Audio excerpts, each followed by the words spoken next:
Hey Nerd Nation, welcome back to the channel. Today we are taking a deep dive into Memoria Polis, a city building game that lets you construct a civilization spanning 2,500 years of history. From the dawn of antiquity to the Enlightenment. Sounds epic, right? Well, I've got 9 hours into this game since picking it up in Steam's winter sale last year. And now I'm here to give you an honest review. So you're probably asking yourself, why now of all things? Well, because my uploads have been lacking, and what's a better way to fix that than by ranting about a game I actually like?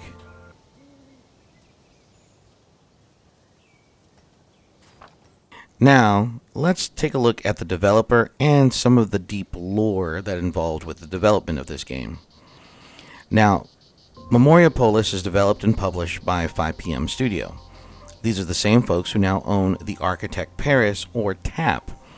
Now, if you're like me, you've never heard of the game TAP, and what is it exactly? Well, it's a city redesigning game that was developed by another studio and also publisher called Enoto Games. Now, this was before they went bankrupt, back in 2022. 5PM Studio was able to obtain the IP, but is essentially in limbo, with the community feeling abandoned. 5PM Studio claims they'll return to it someday, but let's be real. We've heard that one before. So with that in mind, Memoria Polis might be their redemption arc, or just another project waiting to be ghosted, which I hopefully is not the case.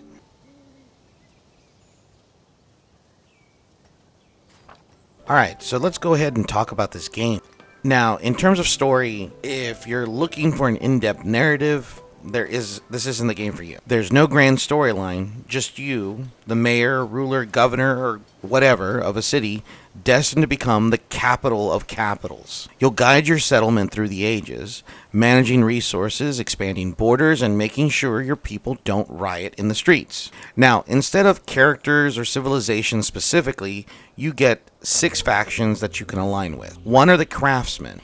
They build and produce stuff. Pretty simple. There are the traders or merchants. They make the money. Then there's the strategists, who probably do enjoy a few good war games, or chess or checkers for that much. Then you have the politicians, who enjoy lying for a living. Philosophers, who probably argue on ancient Twitter, also known as X, where you can find me. And also the priests, who keep the people spiritually in check. Now, throughout the game, there are different cultures. For example, like the Roman plebeians or the cult of Isis. These cultures will visit your city, each linked to one of these factions. Their presence can influence your city's growth, but more on that later. As for the world itself, the setting is vaguely Europe-ish. Think Central and Southeastern Europe during ancient times, but really, it's a blank slate for you to shape however you want.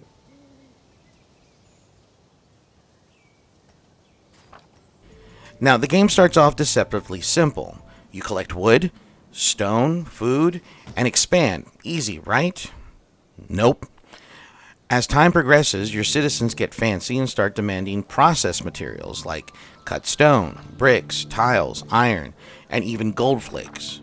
They must be consuming a lot of Goldschlager. If you know, you know. You'll need to manage supply chains efficiently, or risk watching your dream city crumble into an underwhelming medieval mess. Now, in terms of expansion, this is where things start to get a little weird. Your city's growth is restricted by build areas, which you can expand using watchtowers. The game's way of limiting urban sprawl, but they have weird placement rules. For instance, they can only be built outside of the build area only a few meters. And also, they cannot be built within dense forest. Why? Who knows? But if somebody has an answer, please, by all means, let me know the reason behind this. Now, the second one is also wonders. These are grand structures that slightly extend your buildable area, but at the cost of a massive real estate consumption and also massive amounts of resources. It's a bizarre system.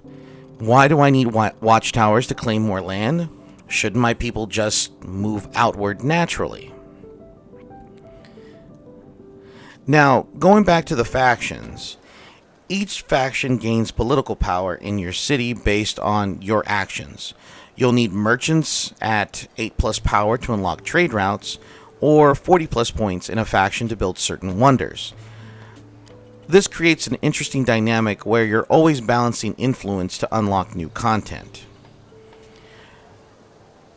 Now, there is a progression system, alright, in gameplay wise.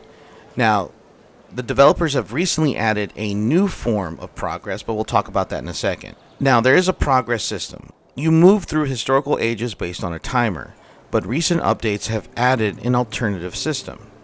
If you upgrade your town center to level 5, you can manually advance to the next age. There's also a tech tree, but unlocking things depends on how much political power a particular faction has. It's a cool idea, but lacks transparency. You don't always know exactly when or how things will unlock. Now, in terms of game modes, there are only two. One where you can progress through history on a set schedule, or a free mode where you can advance at your own pace. The free mode one is a bit experimental, and it's not exactly, what's the word I'm looking for? Stable, because there can be some hiccups. Now, in terms of replayability, it's really low, because once you reach the final age, there's nothing left to do. Essentially, there are no military conflicts. Now, while there is a pop-up screen like the Battle of Macedonia and the Siege of Troy, but that's really about it. There's no real endgame content. Unless you're into aesthetic city planning, you'll likely play once and move on.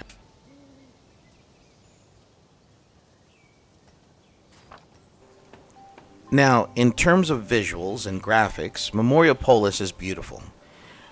The architecture, the environmental details, it all looks great. Watching your city organically evolve is satisfying as buildings shift and expand around cultural hubs. This game runs actually pretty smooth. I have an RTX 3070, and I also have a laptop that has a GTX 1070. Both handled very well, and optimization seems solid for an early access game.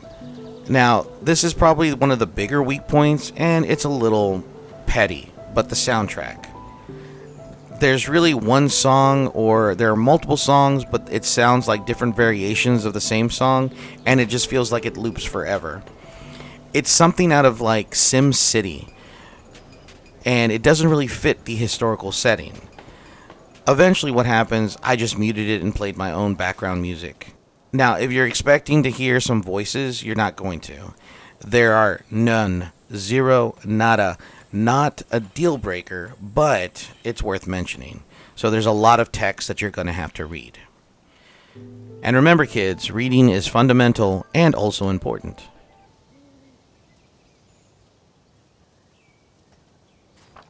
Now, in terms of unique features about the game, it's dynamic city growth. Cultural buildings attract specific populations, which expand and adapt naturally. It looks incredibly organic, making your city feel alive. The road system and its development needs to be tweaked just a little bit, but it's something that doesn't really bother me too much. Historical cultures start to interact with one another, which is really cool to see. So seeing Romans, Spartans, and Egyptian cults coexist is oddly fascinating. Sometimes they get along, and sometimes they riot.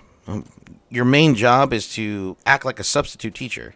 You keep the peace and make sure that they don't kill each other. And if things start to look bad, well, you can always kick them out. So, in terms of pros and cons, the pros are this.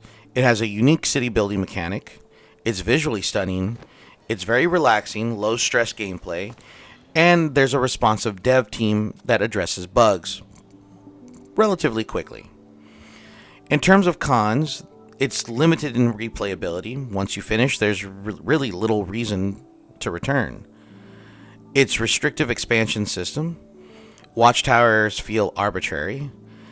And then there's the terrible soundtrack. One looping track equals instant mute. So, with all that said, what's my final verdict? Is it worth playing? Well, honestly, I'd rate Memoria Polis a 7 out of 10. It's relaxing, visually stunning, and unique, but it does lack replayability, which holds it back.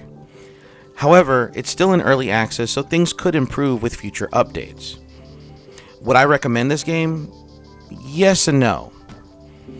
Yes, because if you enjoy city builders and want a unique take on historical city progression, and no, if you're looking for more of the classic RTS strategy style or some combat mechanics.